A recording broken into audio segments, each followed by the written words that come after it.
Hey everybody, Dr. Arnett here. I'm going to do a short example of how to do a heuristic evaluation. Now this heuristic evaluation I'm going to do is very, very short. Normally when you're doing one of these on your own, you would sit down an hour or two and just immerse yourself in this. I'm not going to take that long because I don't think you guys want to watch me for an hour or so, and also I don't think it would be particularly pedagogically appropriate for me to monopolize you for an hour. So I'm going to take about 5-6 minutes and just show you what's going on. So what I've done is I've prepared a Microsoft Word document. I've just given it a handy-dandy label that says, what is this thing I'm doing? I've got myself the website that I am looking at. In particular, I'm going to look at D2L, and I want to focus on using the Groups tool. I've also got, off-screen, Nielsen's heuristics. I'm going to use these, no particular reason other than just, well, they're the top of the page. I'm going to use those. So I'm going to keep them off to the side where I can see them. So then I'm going to proceed with the evaluation. So going in here, what do I want to do? All right, the Groups tool. Hey, look there, I need to create a group. There is a link called Groups. So what do I think of this particular link? Okay, so I'm going to say the Groups link, and I could make notes of various different ways, but I'm going to say that matches end users language. So because a normal end user would look at groups and think, oh yeah, okay, I'm creating groups, that's the place I want to go. This seems to match very nicely. Let's see what's going on here. Also, oh yeah, consistency and standards. So location matches standards. I should say industry standards, because a nav bar for major elements is often located at the top. That sounds fine. Let's see here. Anything else I need to say about this? Clean design, not clean design on that link. And so I'm going to call that good. All right, next up, I'm going to click the link and let's see what happens here. All right, manage groups. Okay, so that tells me what I'm doing here. So manage groups.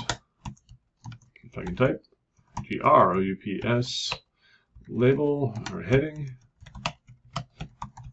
matches end user's language, consistent location, standard location. And it's also nicely set apart. The spacing looks good. What else is going on here? Okay, so what do I do next? I want to create a group. Okay, so what do I click? So need to create a new group. There we go.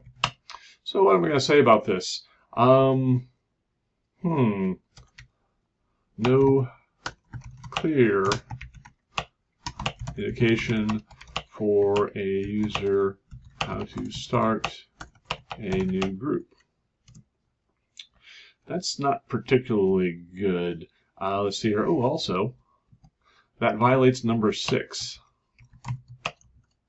Violates number 6, and that is recognition versus recall.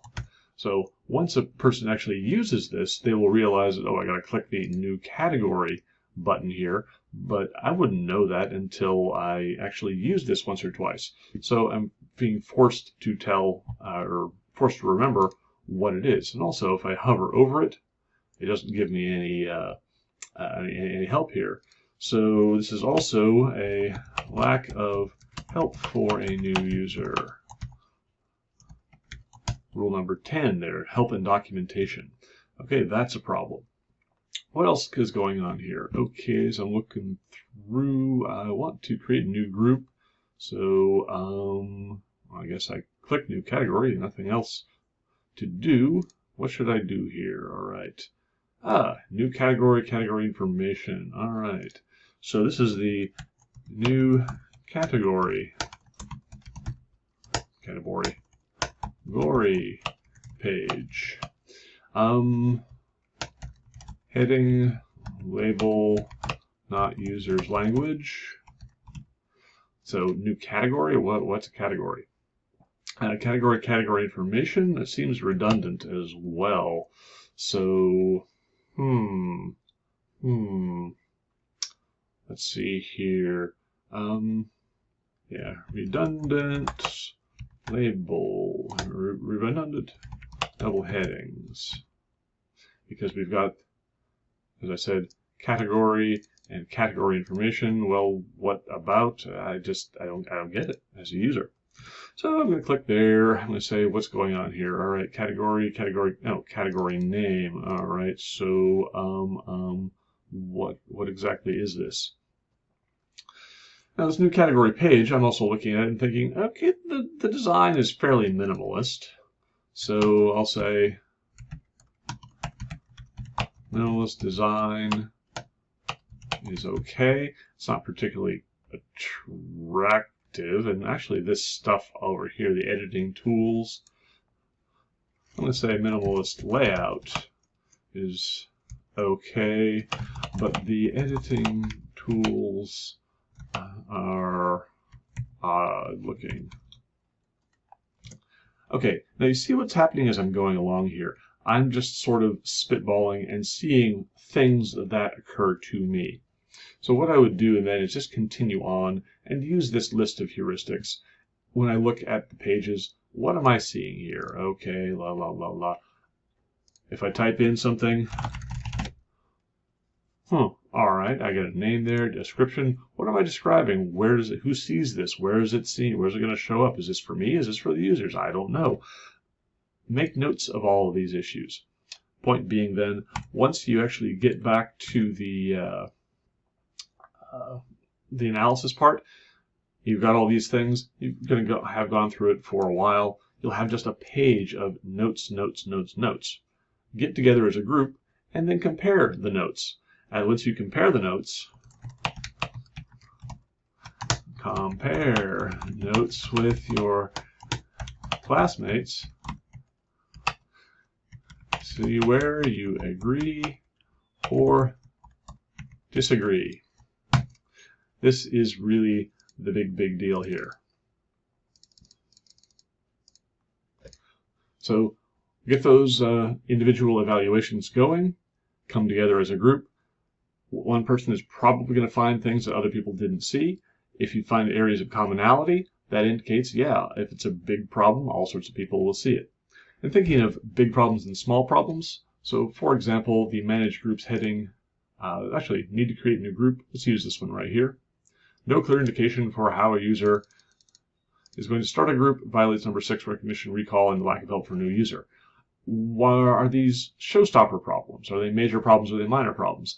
I would probably say that, well, this is going to be minor problem because I was able to blunder through and figure my way out. And then recognition versus recall, again, I'm going to say minor.